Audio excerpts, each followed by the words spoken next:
जो बच्चे स्कूल के बस पर 2-2 घंटा गर्मी में और सर्दी में इंतज़ार करते थे कि रोड खाली होगा तो बस आगे बढ़ेगी और हम घर जाएंगे, तो वो उसको नहीं देखा जाएगा क्या? रोड ना ही मुसलमानों के बाप की जगह है और ना ही उनके अम्मा के जहेज की जगह है। आप टीवी चैनलों पर जो इस्लामिक स्कॉलर बैठता है उससे सिर्फ एक सवाल पूछिए कि पैगंबर मोहम्मद का खतना कब हुआ था, कुरान में कहां पर लिखा हुआ है, बताइए। आपको गाली देने लगेगा, तुरंत गाली देने लगेगा आपको। जिनको कुरान नहीं पता, जिनको कुछ नहीं पता, वो बताएंगे 3 मिनट में नमाज हो जाए। कैसे हो जाए? खाली नुन्नू कटवा लेने से तो मुसलमान नहीं होना है।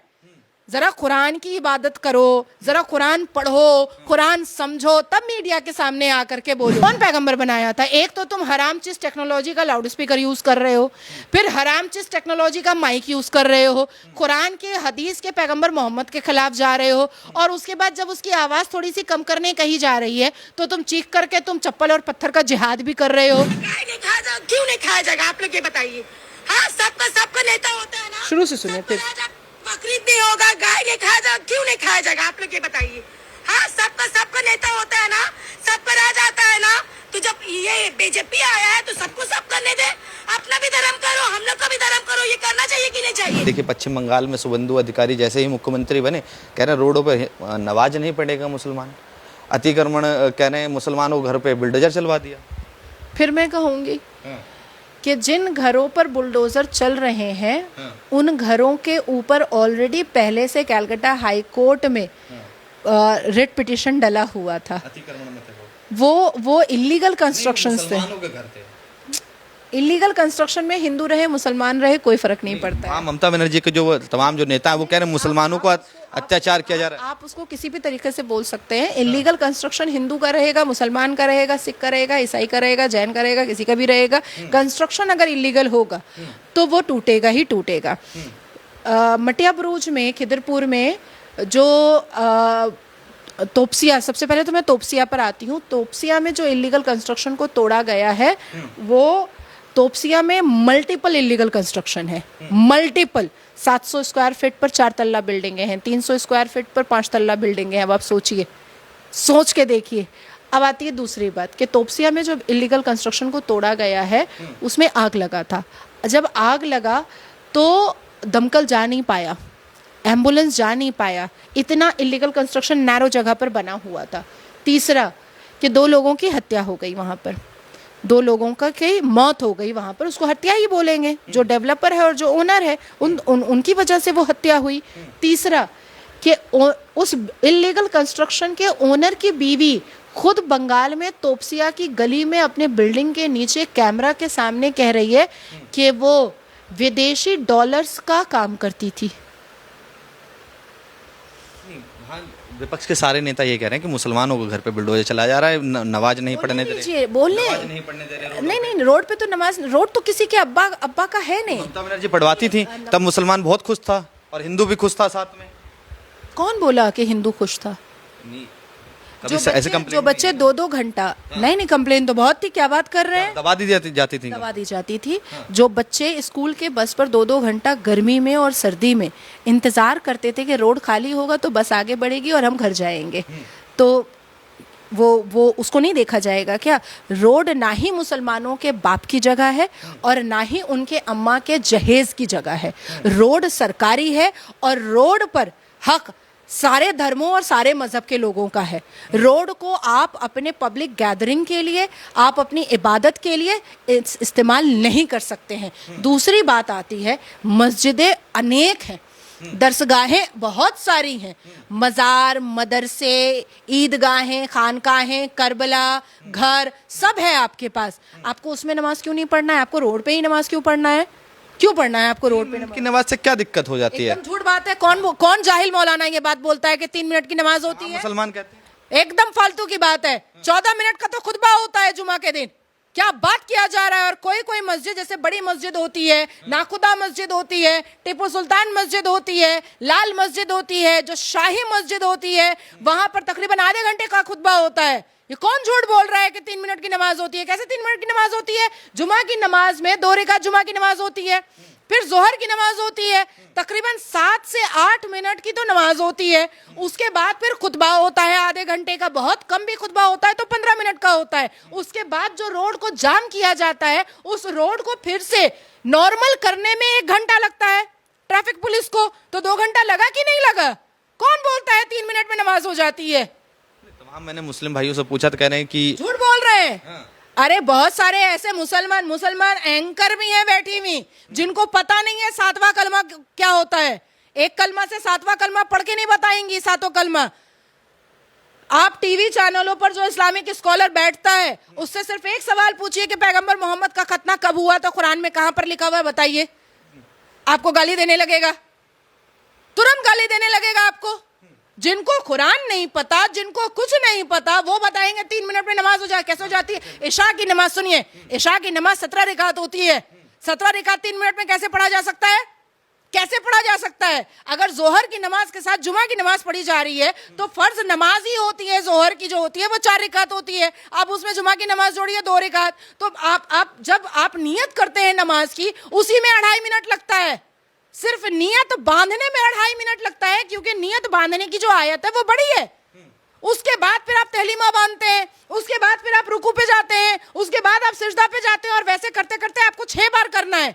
और उसके बाद फिर आप अत्तहियात पे जाते हैं, उसके बाद फिर आप सलाम पे जाते हैं, और उसके बाद फिर आप बैठ करके खुतबा सुनते हैं। तो 3 मिनट में नमाज कैसे हो गई भाई? कौन है ये जाहिल कटमुल्ला? जरा मेरे सामने लाना तो।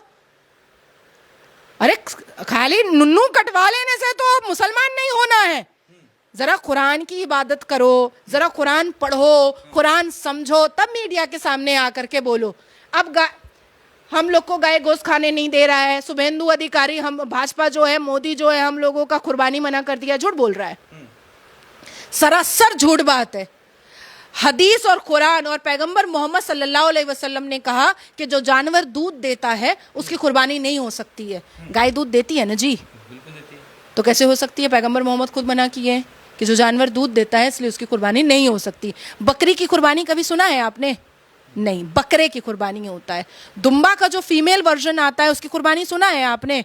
दुम्बा का होता है। ऊँटनी की कुर्बानी आपने सुना है? नहीं सुना है। ऊँट की कुर्बानी होती है। तो फीमेल वर्जन जो एनिमल में आता है उसकी कुर्बानी नहीं हो सकती है इस्लाम के हिसाब से। तो ये गाय की कुर्बानी करेंगे क्यों? दूसरा कि फिर भी आप भाई पैगंबर मोहम्मद के खिलाफ जाओ, आप इस्लाम के खिलाफ जाओ, आप कुरान के खिलाफ जाओ, आप सोचो कि आप गाय खाने से ही मुसलमान हो, ये आपका लुकआउट है। हमको इसके बीच में नहीं आना है। कानून आपको इस बात की इजाज़त नहीं देता है कि आप कहीं पर भी स्लॉटर हाउस बना दें। जो स्लॉटर हाउस, जो लाइसेंस वाला स्लॉटर हाउस है, आप वहीं पर जाइए, वहीं पर अपनी कुर्बानी कराइए, और फिर वहाँ से आप अपना गोश्त जो लेकर आना है आप लेकर आइए। जहाँ बांटना है, जो करना है आप करिए, भाड़ में जाइए, हमें कोई लेना देना नहीं है। लेकिन आप कानून नहीं तोड़ सकते हैं, ये दूसरी बात। तीसरी बात लाउड स्पीकर की। तो लाउड स्पीकर, जब honourable supreme court of India ने लाउड स्पीकर का डिसिमिल तय किया था, तो उन्होंने सिर्फ मुसलमानों के लिए तय नहीं किया था, सबके लिए किया था। कोई रोड पर उतरा, किसी ने पत्थर की बारिश की, किसी ने चप्पल की बारिश की, नहीं, मैं सबके लिए पूछ रही हूँ। किसी ने गाली गलौज किया? कौन गाली गलौज कर रहा है? मुसलमान। क्यों भाई? तुम्हारे इस्लाम में, तुम्हारे कुरान में, तुम्हारे हदीस में, तुम्हारे सुन्नत रसूल में टेक्नोलॉजी तो हराम है। फिर तुम ये लाउड स्पीकर कौन पैगंबर बनाया था? लाउड स्पीकर कौन पैगंबर बनाया था? एक तो तुम हराम चीज टेक्नोलॉजी का लाउड स्पीकर यूज कर रहे हो, फिर हराम चीज टेक्नोलॉजी का माइक यूज कर रहे हो, कुरान के हदीस के पैगंबर मोहम्मद के खिलाफ जा रहे हो, और उसके बाद जब उसकी आवाज थोड़ी सी कम करने कही जा रही है तो तुम चीख करके तुम चप्पल और पत्थर का जिहाद भी कर रहे हो। कौन सहेगा भाई? कौन सहेगा? मैं बार बार कहती हूँ कि भाई मुसलमानों को बॉयकॉट करो भारत से। ये कौन सहेगा? भाजपा आई थी, कह रही थी घुसपैठियों को निकालेंगे, मदरसे तोड़ने लगे हैं, कह रहे हैं अवैध मदरसे टूटेंगे, वहाँ बच्चे तालीम लेते हैं। भैया अवैध होंगे तो टूटेंगे ही ना। ममता बनर्जी को नहीं दिखाई दे रहे थे अवैध मदरसे हैं। ममता बनर्जी ने जगह दी उनको बनवाने के लिए। ममता बनर्जी ने साफ लफ्जों में कहा था कि जो कोई भी भाजपा को वोट करेगा और समर्थन करेगा, एक समुदाय वाला उनके पास है जो हिंदुओं का जीना हराम कर देगा। और आज देखिए, हम तोपसिया में भी देख रहे हैं मुसलमान क्या कर रहे हैं। जितनी घर की जीनत हिजाबन है, उनका हालत हम लोग देख रहे हैं कि घर की जीनत बाहर में कैसे मुजरा कर रही है। हमने कल 7 पॉइंट पार्क सर्कस में देखा हिजाबनों का और ज़ुबान पर कितनी गंदी गंदी गालियां हैं। ये कहते हैं कि ये ज़ुबान से कुरान की आयत पढ़ते हैं। गालियां सुनी हैं आपने? मेरे पास तो रॉ विजुअल्स आया है, इतनी गंदी गंदी गालियां। और ये सारे मुसलमान कठमुल्ले पुरुष कहते हैं जो इस्लाम की मानने वाली जो महिलाएं होती हैं उनके चेहरे पर अल्लाह का नूर होता है। मैं आपको एक अल्लाह का नूर दिखाऊं? दिखाती हूँ, ज़रा सा रुकिए, आपको अल्लाह का नूर दिखाती हूँ। इस्लाम की मानने वाली महिलाओं के चेहरे पर अल्लाह का नूर दिखाती हूँ। गाय नहीं खाया जाएगा, क्यों नहीं खाया जाएगा आप लोग ये बताइए। हाँ, सबका नेता होता है ना। शुरू से सुनिए फिर। बकरीद नहीं होगा, गाय नहीं खाया जाएगा, क्यों नहीं खाया जाएगा आप लोग ये बताइए। हाँ, सबका नेता होता है ना, सब पर आ जाता है ना। तो जब ये बीजेपी आया है तो सबको सब करने दे। अपना भी धर्म करो, हम लोग का भी धर्म करो। ये करना चाहिए कि नहीं चाहिए? एक तरफा नहीं होता है तो इंसान एक दूसरे को सपोर्ट कैसे करेगा? आप बताइए, कैसे करेगा सपोर्ट? गाय खाने के लिए ये घर की जीनत जो है ये रो रही हैं। एक और मैं अल्लाह के नूर का चेहरा आपको दिखाना चाहूंगी, बहुत ज़रूरी है देखना। कोई गरीब इतना मुसीबत से घर लेते हैं, 2-2 रुपए जमा करके, उसको एक पल में उजाड़ दो और विकास हो जाएगा। ये विकास है? रोडों पर आ रहे हैं मुसलमान जो कह रहे हैं कि हमारा ये अल्लाह के नूर का चेहरा है। ये सब अल्लाह के नूर का चेहरा है। मुसलमान जो महिलाएं हिजाब में रहती हैं उनका चेहरा ऐसा होता है। जो बहुत ही इस्लामिक लोग होते हैं, जो अल्लाह के बहुत करीबी होते हैं, उनका चेहरा साजिद रशीदी जैसा होता है। जो बहुत ही पाबंद होते हैं इस्लाम के, उनका चेहरा मौलाना गुलाम सरवर जैसा होता है,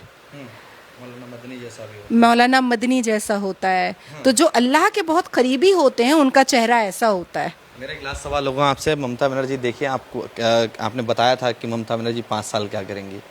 ममता बनर्जी कोर्ट में आ गई हैं, कह रही हैं हम हक की लड़ाई लड़ेंगे। अब ये चुनाव कोई मना नहीं है। हाँ। कोई प्रॉब्लम नहीं है। हाँ। उनके डॉक्यूमेंट के लिए जो बात उठी है वो बीसीआई देखेगा, उसमें हमारा कोई राइट नहीं है बोलने का, वो बीसीआई चेक करेगा। द सेकेंड थिंग इज़ कि कोर्ट जाना कुछ नया नहीं है। कपिल सिब्बल जब एक्टिव पॉलिटिक्स से हटे तो वो कोर्ट ही पहुँचे। सलमान खुर्शीद जब एक्टिव पॉलिटिक्स से हटे तो वो कोर्ट ही पहुँचे। अभिषेक मनु सिंघवी जब एक्टिव पॉलिटिक्स से हटे तो वो कोर्ट ही पहुँचे। अभी भी बहुत सारे ऐसे नेता मंत्री हैं जो मंत्रालय के पद पर होने के बावजूद भी वो कोर्ट जाते हैं। किसी किसी का प्रैक्टिस करना पैशन होता है, तो मैं इसमें कोई टिप्पणी नहीं करूँगी। बट लेकिन वो जिस चीज़ के लिए पब्लिक इंटरेस्ट लिटिगेशन के जिस सबमिशन के लिए वो कोर्ट पहुंची थी, Calcutta high court, the honourable Calcutta high court, post-poll violence के लिए, लेकिन उनके पास कोई तथ्य और सत्य नहीं था, कोई प्रूफ ही नहीं था, कोई प्रूफ नहीं था। इवन जब दूसरे वकीलों ने तृणमूल कांग्रेस के पार्टी ऑफिस के हथियारों की छवि कोर्ट को सबमिट की, तृणमूल कांग्रेस के पार्टी ऑफिस में रखे हुए राशन कार्ड के बल्क और हजारों लाखों राशन कार्ड का पूरा डिटेल, आधार कार्ड जो करोड़ों में आधार कार्ड बना हुआ था फेक, उसका डिटेल, चाकू, चापड़, छुरी, बम, बंदूक, गट्टा, पिस्टल, सफ़ेद साड़ियाँ, ये सारे प्रूफ जब स्क्रूटनी डिपार्टमेंट को दिया गया तो ममता बनर्जी को लगा कि उन्होंने तो गलत कर दिया। और जब पश्चिम बंगाल के लोग रोड पर उतर करके दीदी से पहचान करवाएं तो उनको और भी बुरा लगा। पश्चिम बंगाल की जनता के सारे हक को उनसे वंचित करके रखा था। सब चीज़ चोरी करके वो सिर्फ अपने लाभ को देख रहे थे, इसीलिए पश्चिम बंगाल की जनता ने उनको चोर चोर पुकारा, भाईपो चोर, पीसी चोर, यही पुकारा। जो पहचान थी उनसे उनकी पहचान करवाई गई। और मुझे ये नहीं समझ में आ रहा है कि वो जनता से क्यों गुस्सा है। मुझे आपको नहीं लगता कि बदले की पॉलिटिक्स हो रही है कोई? अच्छा, मैं आपको बताऊं 2019 के बाद का पोस्टपोल वायलेंस, मैं आपको बताऊं 2021 विधानसभा के बाद का पोस्टपोल वायलेंस, मैं आपको कुछ विजुअल और कुछ छवि दिखाऊं कि किस तरीके से एक सीनियर सिटीजन शोभा मुजुमदार को इसलिए मारा था तृणमूल कांग्रेस के कार्यकर्ताओं ने क्योंकि उसने भाजपा को वोट किया था। वो ज़ईफ औरत की तस्वीर बहुत वायरल हुई थी। आपको याद है कि एक सिख का टर्बन कैसे नोच करके कैलकाटा पुलिस ने मारा था? आपको याद है एक साधु भारतीय जनता पार्टी के प्रोटेस्ट में साथ में चला गया था, उसके ऊपर किस तरीके से आंसू गैस फेंका गया था। आपको याद है किस तरीके से पश्चिम बंगाल के मंदिरों को खस्ता हालत में छोड़ दिया था ममता बनर्जी ने, किस तरीके से हिंदुओं पर अत्याचार हुआ था। जय श्री राम बोलने पर जेल भेजा जाता था, भारत माता की जय बोलने पर जेल भेजा जाता था। और आज ममता बनर्जी को ऐसा लग रहा है कि जनता उसको चोर पुकार रही है। क्यों? आप 29 अप्रैल तक तो कह रही थी कि पश्चिम बंगाल की जनता आपके साथ है। ऐसा क्या हो गया 10 दिन में कि जनता आपको चोर पुकारने लगी? इसका मतलब है कि जनता का आपने कुछ तो चुराया है, इसीलिए आपके मंत्री बैक टू बैक जो है वो अरेस्ट हो रहे हैं। सुजीत बोस अरेस्ट हुआ ना, पता चला ना कि अरबों खरबों रुपए का फ्लैट उसने खरीदा और फ्लैट के बदले में वो पैसा नहीं देता था, फ्लैट के बदले में वो सरकारी नौकरी देता था।